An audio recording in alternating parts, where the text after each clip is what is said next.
자, 영화 대충 봤는데요. 줄거리를 간략히 설명을 하자면 이 김태리 배우가 맡은 혜원이라는 이 주인공이 편의점 아르바이트를 하면서 뭔가 밥도 제대로 못 챙겨 먹고 너무 바쁘게 생활했는데 그러다가 잠시 시골 고향으로 도망쳐요. 그래서 도망치자마자 이제 그 눈밭을 이렇게 걸으면서 먹었던 게 바로 배추로 만든 국이었죠. 그래서 배추국을 만들고 이제 고향 친구들 만나요. 근데 다시 돌아갈 줄 알았는데 너무 고향이 좋아져서 갑자기 농사를 짓기 시작해요. 그래서 밭에서 심을 작물들을 구입하고 그리고 집도 고치고 하면서 이제 고향에 점점 더 정착을 하게 됩니다. 그러다가 어느 날 밤에 여름이었는데 이제 재하라는 남자인 친구와 같이 다슬기를 잡고 수박을 먹으면서 이야기를 나누다가 아, 왜 재하가 서울 살다가 고향으로 돌아왔을까에 대해서 알게 돼요. 알고 보니까 재하는 서울을 떠난 게 아니라 고향으로 돌아온 거였어요. 그래서 그걸 보고 혜원도 되게 많은 생각을 해요. 자기도 고향에서 자랐는데 자기도 원래 있던 곳으로 돌아온 것일 뿐이라는 것을 깨닫게 됩니다. 그러면서 이제 혜원이 엄마가 편지 한 장만 남기고 집을 떠났는데 점점 엄마의 행동을 이해하기 시작해요. 그래서 아, 이 고향이라는 게 힘들 때 자기가 돌아올 수 있는 곳이구나. 그리고 쉬어갈 수 있는 곳이구나. 그래서 앞으로도 고향에 머물게 됩니다. 이게 바로 영화 내용인데 영화를 본 소감을 저희가 이제 환경과 연관지어서 한번 생각해 볼 수 있어요. 예를 들어서 영화에서 했던 음식들에 대한 이야기라던가 아니면은 영화에서 채소나 과일 같은 거를 직접 농사하고 그리고 직접 재배하고 이런 거에 대한 이야기를 나눌 수도 있고 아니면은 뭐 채식에 대해서 이야기를 나눌 수도 있고 아니면은 도시와 다른 시골의 환경 이런 환경 보호에 대해서 이야기를 나눌 수도 있는데 한 명 한 명씩 영화를 봤던 소감을 한번 이야기를 해볼까요? 마야부터 한번 해보겠습니다.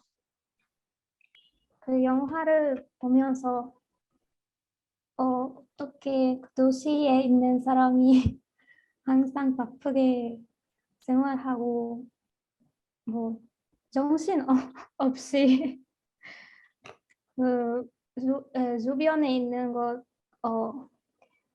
돌보지 않고 맞아요. 사는 게 깨달았어요. 근데 시골에 가면 좀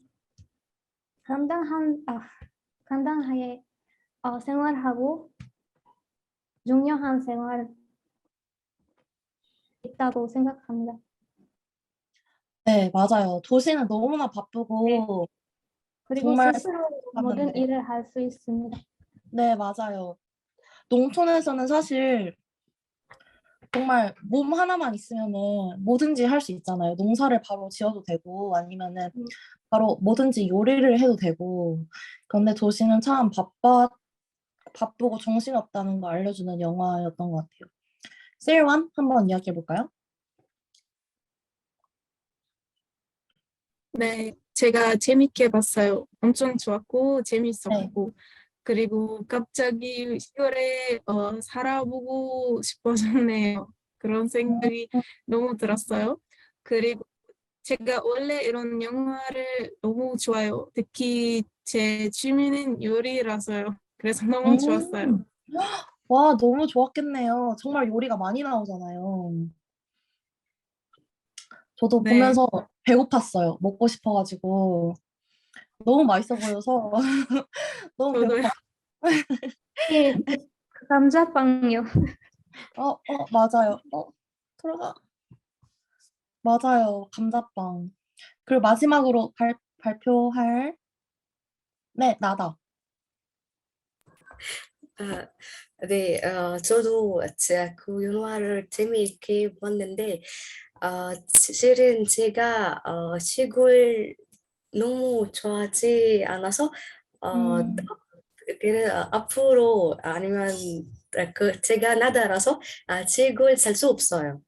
실은 시골이 중하고 이렇게 변한 느낌이 들 수 있는데 제가 진짜 시골에 살 수 없어요. 왜냐하면 시골 사는 게 더 힘들어요. 그 금태리가 그 영화에서 농업하는 게 모든 거 직접 하는 게 이거 진짜 힘들어요. 하지만 도시는 도시에 살게 하는 게 힘드는데 편리해요. 제 생각에서. 여기 도시에서 부스 있고 그리고 계기 많이 있어서 우리 삶을 편하게 살고 있는 생각이 있어요. 맞아요. 저도 농촌을 살아본 적은 없지만은 도시의 편리함에 너무 길들여져서 농촌에 가면 편의점도 없고 음, 배달도 못하고 네. 맛있는 것도 잘 못 먹고 음. 그리고 농사도 힘들고 이런 생각이 많았는데 근데 또 영화를 보면은 한 번쯤은 살아보고 싶다라는 생각이 들긴 하더라고요. 너무 평화로워 보였어요. 제 눈에는. 그래서 오늘 수업은 이 리틀 포레스트에 나온 이제 환경 개념들을 가지고 수업을 할 건데 리틀 포레스트 속에서 여름부터 시작해서 여름, 가을, 겨울, 봄 순서로 계절마다 7개 음식들이 등장했어요. 눈치챘어요? 총 28개의 음식들이 나왔는데 제가 너무 맛있어 보이는 음식들 몇 가지를 영상으로 준비했거든요. 그래서 이렇게 많은 음식들이 등장하는데 가장 먹고 싶었던 음식이 있었을까요? 여러분은? 나다. 무슨 음식이 제일 먹고 싶었어요? 영화 보면서? 네. 메주국 먹고 싶어요. 이렇게 아, 색깔이 그리고 먹으면서 저도 배가 고프고 먹고 싶어요. 맛있는 것 같아요. 맞아요. 음. 그 맛있어요. 정말 맛있어요. 저도 진짜요? 보면서 먹고 음. 싶었어요. 방금도. 배추국 방금도 진짜 잘 끓여요. 음. 음. 진짜 맛있어요. 네, 그러면 나중에 먹어. 셀러와는 저는 셀- 수제비요. 너무 수제비. 궁금해요. 그 맛은. 어떤 네. 맛이냐면요. 쫄깃쫄깃한 맛이에요. 그러니까 음, 쫄깃쫄깃한 반죽에 이제 조금 얼큰한, 조금 매콤한 국물에 이제 먹는 야채들이랑 같이 먹는 거거든요. 그래서 진짜 맛있어요. 이것도 정말 먹고 싶어요, 저도. 딱 겨울에 지금 먹으면 딱 좋은 음식이에요. 마지막으로 마야. 마야는 뭐가 제일 먹고 싶었어요? 네. 어, 저도 수제비 한번 먹고 싶어요. 수제비요. 수제비가 인기가 많네요. 저는 그것도 신기했어요. 이렇게 꽃을 먹는 게 너무 신기했어요. 장식이라 생각했는데 꽃을 다 씹어 먹더라고요. 그래서 이게 먹을 수 있는 꽃이구나 라는 것을 알게 됐어요. 신기하더라고요, 엄청. 어, 그래서 이제 여름에 빵, 식혜, 수유나무잼, 우스터 소스, 누텔라, 나물 이런 거 나왔고 가을에 이제 고구마 말랭이, 푸성기 볶음, 집청동 오리 구이 이런 거 나왔고 겨울에 이제 수제비, 그다음에 찐빵 이런 거, 케이크 아니면 떡 이런 게 나왔고 봄에 파스타 이게 배축꽃이에요. 배축꽃. 배축꽃으로 만든 파스타랑 양배추 케이크랑 양파 스프 이렇게 뭐 한식, 양식 다 먹었어요. 근데 저희가 이제 이런 음식을 보면서 어떤 생각을 해야 되냐면 특징을 봐야 되잖아요. 첫 번째 특징이 뭐냐? 제철 식재료를 이용했다는 거예요. 겨울이면 겨울에서 구할 수 있는 주변의 자연 재료들을 이용했고, 여름이면 또 여름에 구할 수 있는 재료들을 이용했고. 이게 여러분, 제철 식재료를 활용하는 게 좋은 점이 뭐냐면은 비닐하우스를 안 쓰잖아요. 그쵸? 비닐하우스를 안 쓰면은 어때요? 여기서 온실가스나 아니면은 전기, 이런 연료를 때울 일이 없잖아요. 그럼 확실히 지구 환경을 조금이라도 더 지킬 수가 있겠죠. 우리가 지금 완전 추운 겨울인데 수박이 먹고 싶어서 비닐하우스에 수박을 재배하려면 그만큼 수박이 자랄 수 있을 만큼 온도도 따뜻하게 해줘야 되고 물도 많이 줘야 되고 이런 걸 하는 게 다 환경을 만드는데 엄청난 양의 에너지가 필요해요. 그래서 이게 환경 오염이 될 수도 있어요. 그래서 제철 식재료를 활용하는 것도 환경 보호를 향한 지름길이라는 거. 그리고 두 번째, 이 김태리가 친환경, 그러니까 무농약, 거의 농약을 쓰지 않고 되도록이면 자연 그대로 식물들, 작물들을 키우잖아요. 이게 또 한편으로는 벌레나 해충 이런 것들을 죽이지도 않고 그리고 흙을 보호하고 그리고 식물들도 보호하는 아주 좋은 자연 환경 보호 실천 방법이죠. 그리고 세 번째, 텃밭을 활용하는 거예요. 집 앞에 아니면 집 근처에 밭에서 아주 쉽게 식물들을 심고 아니면 작물들을 키워서 그것을 집에 가져와서 해 먹잖아요. 그래서 이걸 보면은 아 리틀 포레스트 속 음식들이 막 어디서 막 멀리 구해서 오는 게 아니라 정말 자연 환경 그대로에서 가져와서 해 먹는구나라는 것을 알 수 있죠. 그리고 마지막으로 채식 위주예요. 고기가 거의 안 나오죠. 거의 대부분이 야채 아니면 과일 위주의 식단이잖아요. 그래서 이걸 보면은 이 네 가지 방법을 통해서 리틀 포레스트 속에서 자연 환경에 대한 이야기를 하고 있구나라는 것을 저희는 알 수가 있어요. 그러면 이제 제가 말하고 싶은 거는 이제 핵심은 이건데요. 여러분, 음식이 내가 먹는 밥을 먹는 이 식탁까지 오기까지 엄청나게 멀리서 오는 음식들도 있고 아니면 김태리처럼 텃밭에서 기른 음식도 있잖아요.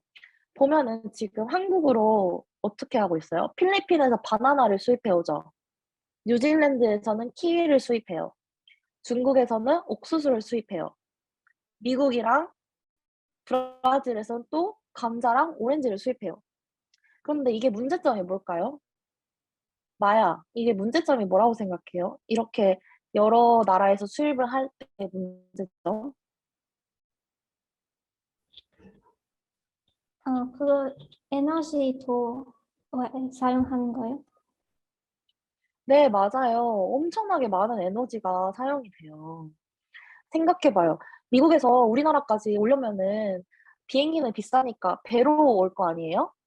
그러면 배로 몇 달 동안 올 텐데 그동안 감자가 썩지 않게 하려면 거기 나름대로 화학 처리를 해야 되고 그리고 또 배가 운영되려면 연료도 쓰고 그리고 배가 지나오면서 해양 생태계를 오염시키잖아요. 이게 큰 배는 그거 알아요, 여러분?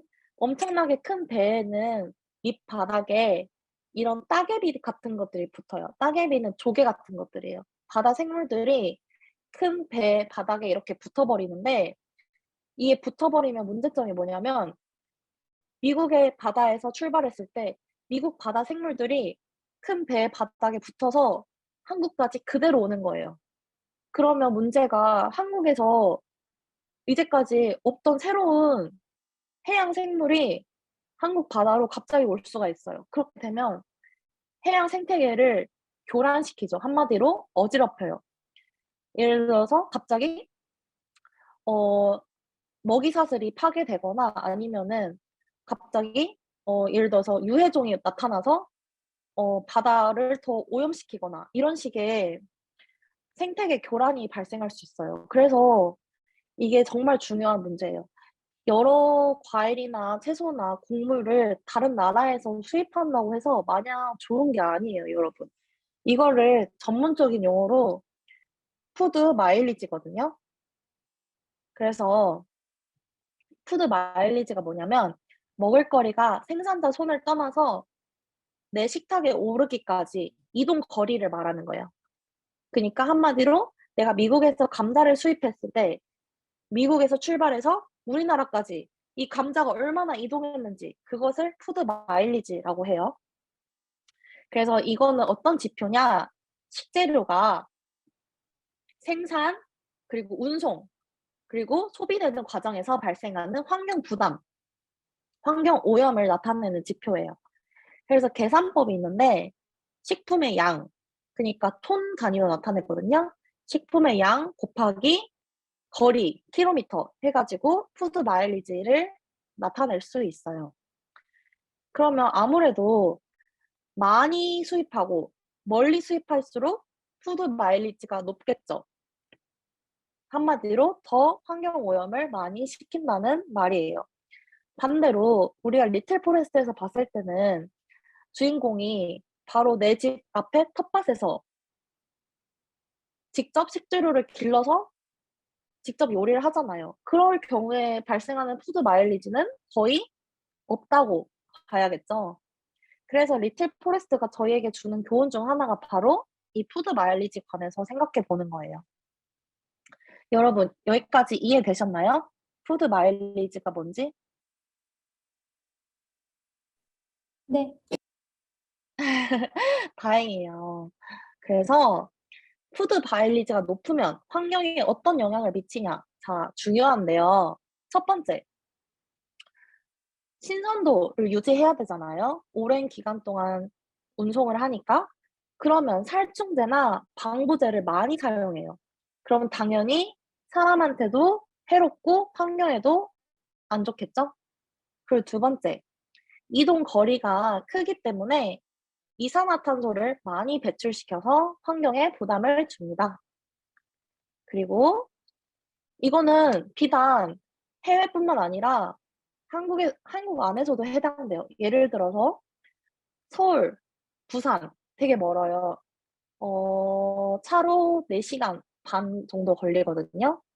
예를 들어서 부산에서만 나는 과일이나 채소 아니면 곡식을 먹기 위해서 서울에서 부산까지 이거를 이동시킨다. 그러면 그 과정에서도 엄청 많은 이산화탄소가 많이 배출되겠죠. 그리고 마지막으로 이동 시간이 되게 길잖아요. 예를 들어서 미국에서 우리나라까지 감자를 수송하는데 배로 오기 때문에 아마 뭐 1-2주가 아니라 몇 달이 걸릴 거예요. 그러면 이동 시간이 길면 포장도 신경 써야겠죠. 그래서 포장 재료에 석유화학 제품이 많이 사용되기 때문에 이것도 많은 이산화탄소를 배출하게 됩니다. 이렇게 푸드 마일리지가 높으면 환경에 주는 부담이 큰데 저희는 어떻게 해야 될까요? 그래서 나타난 게 바로 로컬 푸드 운동이에요. 온실가스 배출량이 증가하고 그리고 또 식품의 안전성에 대해서 소비자들의 관심이 커졌잖아요. 그래서 푸드 마일리지를 최대한 줄이기 위해서 우리 집 근처에서 생산된 농산물을 소비하자라는 운동이에요. 그게 바로 로컬 푸드 운동입니다. 그래서 한마디로 장거리 운송을 거치지 않고 우리가 사는 곳 근처, 여기서는 범위가 100km 이내예요. 100km 이내에서 생산된 제품을 먹자. 이게 바로 로컬 푸드 운동이에요. 내가 막 필리핀 망고가 먹고 싶어서 필리핀에서 망고를 수입해 오는 게 아니라 망고가 없으면 그냥 대신 우리 집 근처에서 생산된 뭐 예를 들어서 참외를 먹자 이런 식으로 대신 소비를 하는 거죠. 이게 바로 로컬 푸드 운동입니다. 그래서 우리가 첫 번째로 실천할 수 있는 로컬 푸드 운동, 바로 지역 시장을 활용하는 거예요.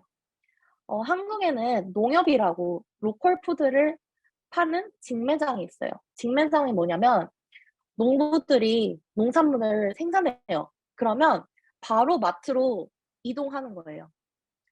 그럼 아무래도 푸드 마일리지가 줄어들겠죠? 원래 보통은 농산물을 생산하면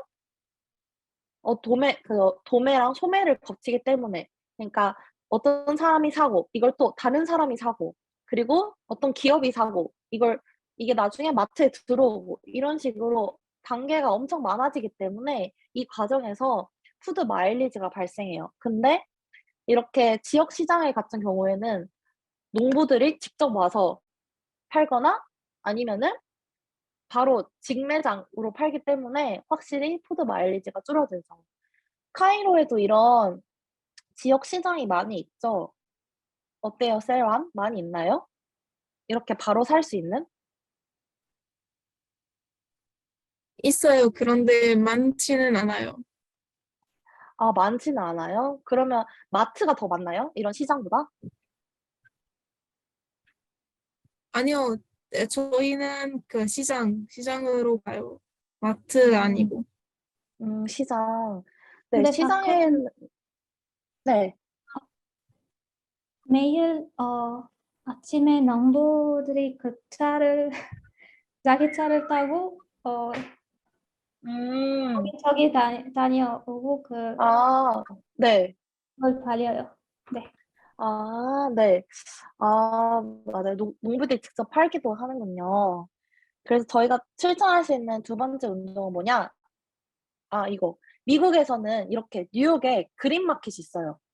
그래서 인근에 지역 농장에서 직접 사람들이 와서 이렇게 파는 거예요. 여기 보면 거의 손질이 안 된 자연 상태 그대로의 그런 식품들이 있잖아요. 이런 식으로 직접 와서 팔기도 하는 이런 시장들이 푸드 마일리지를 줄여준다. 이렇게 알고 있으면 될 것 같아요. 그리고 두 번째, 로컬 푸드 운동, 텃밭 가꾸기예요. 텃밭. 마치 리틀 포레스트 속에서 주인공이 했던 것처럼 텃밭을 가꾸면은 굳이 내가 마트에서 안 사도 집 앞에서 방울토마토 키워서 먹어도 되고 아니면은 아까 배추도 키워서 먹어도 되고 훨씬 환경도 보호되겠죠. 아무래도 방부제도 안 써도 되고 아니면은 다른 화학 물질도 안 써도 되니까 환경도 보호되고요. 그리고 세 번째, 식품을 구입할 때 친환경, 무농약 식품을 구입하는 거예요. 대량으로 재배하는 많은 농작물들은 헬리콥터에서 농약을 막 뿌려요. 왜냐하면 너무나 땅이 크기 때문에. 근데 그런 경우보다는 아무래도 농부들이 이렇게 친환경적으로 아니면 농약을 뿌리지 않고 재배한 식품들을 구입하는 게 확실히 환경에 더 도움이 되겠죠. 그리고 마지막으로 제철 음식 먹기예요. 예를 들어서 지금은 가을이니까 어때요? 한국에서는 가을에 옥수수, 감, 무화과, 석류, 배, 토마토 이런 것들이 많은데 가을에는 가을에 나는 식품을 먹자. 이게 바로 제철 음식을 먹는 거예요.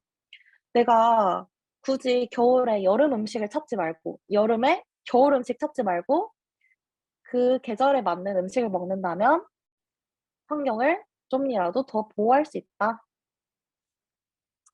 그래서 마지막 슬라이드인데 이렇게 오늘 푸드 마일리지에 대해서 공부를 해봤어요.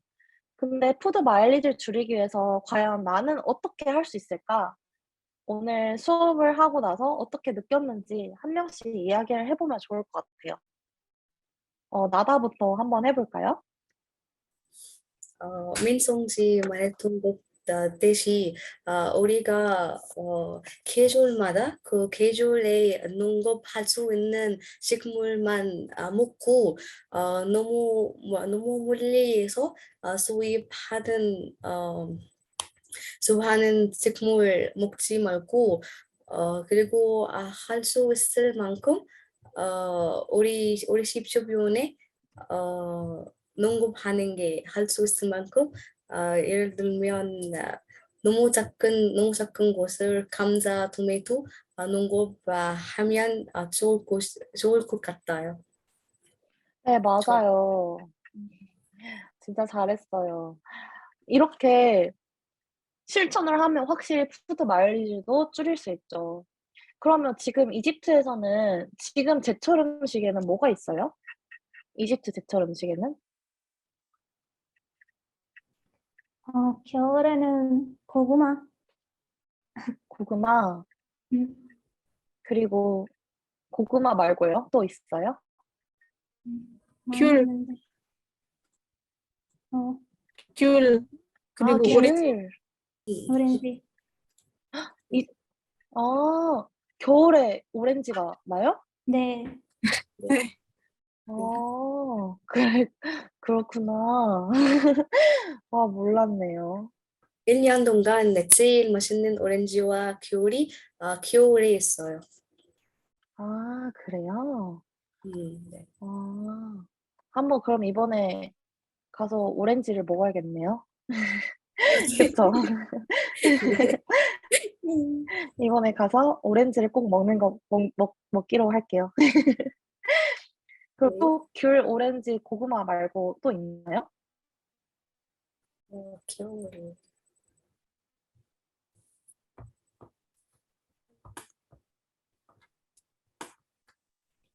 여름에는 수박이랑 망고. 음, 음, 음, 망고. 와, 망고도 나구나. 저 망고 정말 좋아하는데. 한국에는 망고를 못 기르거든요. 너무 추워가지고. 그렇구나. 그러면 이번에는 마야 해볼까요? 제가 수입된 음식을 사는 대신에 그 로컬 푸드를 살 거고 제철에 맞는 먹거리도 제가 이미 그걸 실천하고 있습니다. 그래. 이미 실천하고 있어요? 네. 오. 저는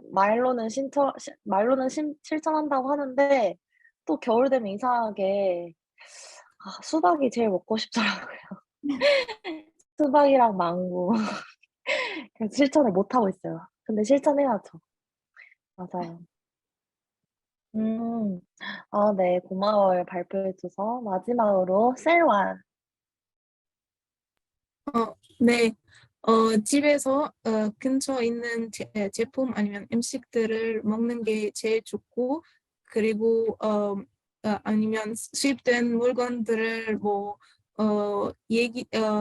먹는 대신에 아니면 하는 대신에 그냥 근처에 있는 곳들이 사거나 아니면 직접 농업을 하는 게 좋을 것 같아요.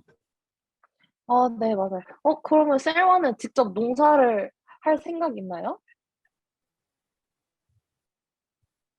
제가 이미 농사하고 있는 게 있어요. 민트를 아, 농사하고 있어요. 민트 그리고, 집에서 키우고 있어요? 네. 그리고 네. 와, 다른 것들이 대박인데요? 있는데 지금 생각 안 나요. 네. 진짜요? 와, 네. 대단한데요? 저는 집에 예전에, 어, 정말 어렸을 때 수박씨를 심으면 수박이 날 줄 알고 수박씨를 심었는데 아무런 싹도 나지 않았더라고요. 그래서 크고 나서는 방울토마토를 한번 심어봤는데 진짜 이만한 거 자라고 못 먹었어요. 충분히 크지 않아서 실패했어요. 근데 민트를 키우면 되게 요리할 때 재밌을 것 같아요. 그쵸? 네. 좋은 음, 생각이네요. 그래서 이렇게 다 고마워요. 생각을 들어봤는데, 다 생각을 들어봤는데, 어때요, 여러분? 어, 이렇게 영화도 보고 수업도 하고 나니까 더 환경 보호를 위해서 실천하고 싶은 마음이 생겼나요? 네. 어, 다행이에요. 이렇게 마음의 변화가 생기는 거는 정말 다행이에요. 그래서 오늘 수업은 여기까지고, 좋아요. 오늘도 함께 환경에 대해서 공부해보고 이렇게 영화도 보고 같이 얘기 나누면서 너무 재미있었습니다. 우리 다음 주에는 직접 만나서 재밌게 놀고 활동도 하고 한번 해요. 너무 수고 많았어요, 여러분.